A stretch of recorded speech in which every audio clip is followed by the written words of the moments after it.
Hello y'all, welcome back to my channel. We're super casual, super comfy today. I got my blanket on. If you can see Maisie sleeping in the back, we're just chilling and talking about Archer's Voice today. So between book talk, Goodreads, Facebook groups, all my friends that read books, everyone kept suggesting Archer's Voice. And people are raving about it on Goodreads. It is like rated the #1 romance novel right now. So I had really high hopes. Sorry, my chair is very squeaky. But I had really high hopes for this book. And unfortunately, unpopular opinion, I did not like Archer's Voice. Usually most books, if I'm really into it, I can finish it in a day. If I'm like into it, but I don't have enough time, or it's a little bit slow, it might take me like 2 days. But overall, if I like a book, I'll finish it pretty quickly. If I don't like a book, it's like pulling teeth with me to read. So Archer's Voice took me about a week to read, and I'm not sure necessarily if it wasn't because I wasn't loving it per se, but I think it's because the storyline dragged on, and there was nothing interesting. There was no good substance in it. So yeah, I'm giving it a 7 out of 10. And the reason why I'm giving it a 7 instead of a 6 is partially due to the fact that it is a good love story. I don't think it was written the best way that it could have been written.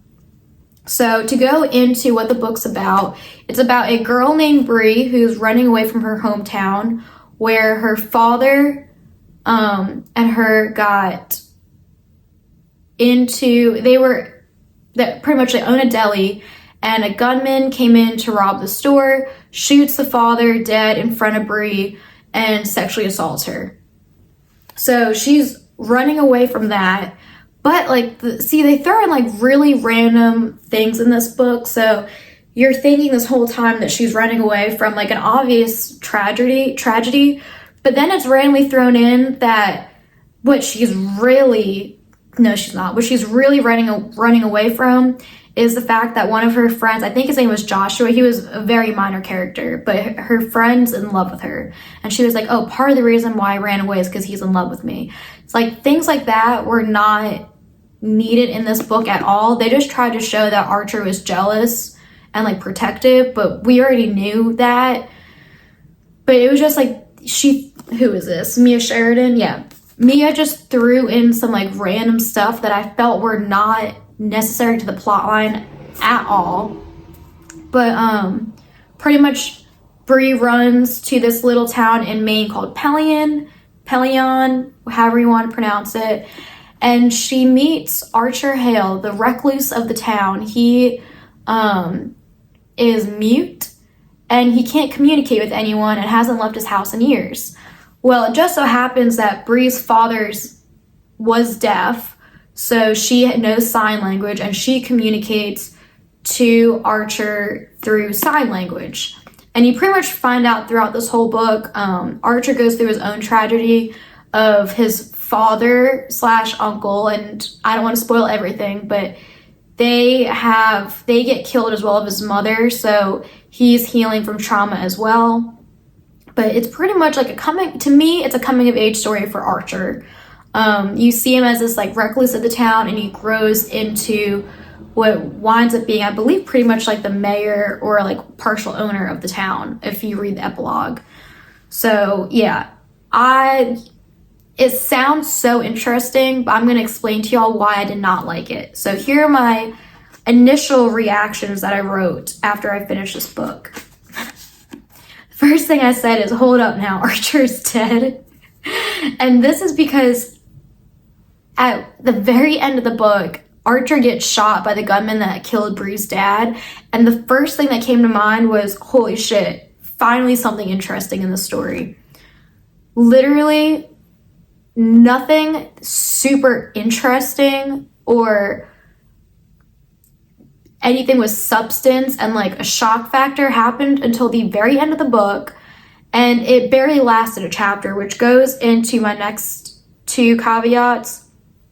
The scenes that are boring are so dragged out. Like the scenes where they're laying in bed and talking, and she's making him feel better about being a little different from people, and that she loves him even though that he can't talk. Like, those scenes are so freaking dragged out, and there's like a billion scenes of them just talking or internal dialogue about the other person and how much they love them, but they're too afraid to say, and all this stuff. Those scenes were dragged out a lot. But what scenes were not dragged out were the scenes that were the climax of the story. Like, to me, there is no climax in this book.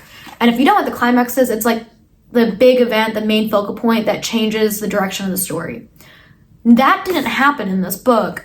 And you can say that it might have been Archer leaving for 3 months. You could say that it's Archer being shot. Bree going back home. Like, you could say all these things, but realistically, all of those big moments in the book didn't last for more than a chapter, or even less than a chapter. When Archer was in the hospital, that literally was about 4 paragraphs of Archer shot. Oh my gosh. That was the last page of one chapter. In the next chapter, it was 1 page about him in the hospital, and then all of a sudden he's awake. Like, that's how quick these turnabouts happened. And then to me, that just makes for a boring story. Like, what makes me turn pages in a book is the unknown and guessing what's going to happen. Oh my gosh, is he okay? I didn't get that in this book. But it is, I will say, it's a good love story. Like, it doesn't romanticize this big, burly type of masculine man. Like, he is attractive. She says he's like 6 foot and strong, but I'm saying, like, he's not the normal personality type of romance novel. So one thing, and I wrote this down as well, that annoyed me about this book is that he's almost portrayed as like an infant, like a child. Like, his mental capacity, they make him seem like he's mentally a child, and that pisses me off so much, because I get what they're trying to say, that he wasn't in the society and the community, and so he doesn't have a phone, he's a virgin, which whatever, I really didn't care about that part of the book, and that he just doesn't know how to communicate with people, and everyone thinks he's fucking weird. Well, hate to break it to you, but the guy is a little strange, and the way that he talks to Bree, he like love bombs her, and she love bombs him, and it's just a recipe for disaster. But I just don't like the way that Archer was portrayed. I think that he's needy, not very strong at all until the epilogue, which isn't even included in the normal copy of Archer's voice. But yeah. And then I wrote good smut. I will say it's a good smutty book. There's lots of sexy scenes, and it's not too distasteful, and it's not too overdone, which I appreciated. Because as much as I like smut, as much as the next girl or a guy, I don't like when the book is just all sex scenes and like super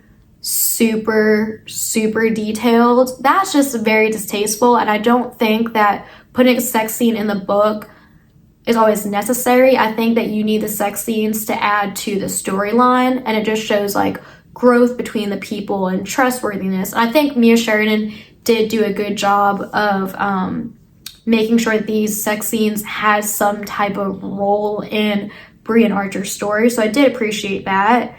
But I said it took me a few days to read it. I couldn't really get into it, so not my favorite. I'm going to read you 2 quotes that I enjoyed from this book. And they're all coming from the very last chapter of this novel. So, sometimes I think of those little pieces of fabric when life feels really messy and difficult to understand.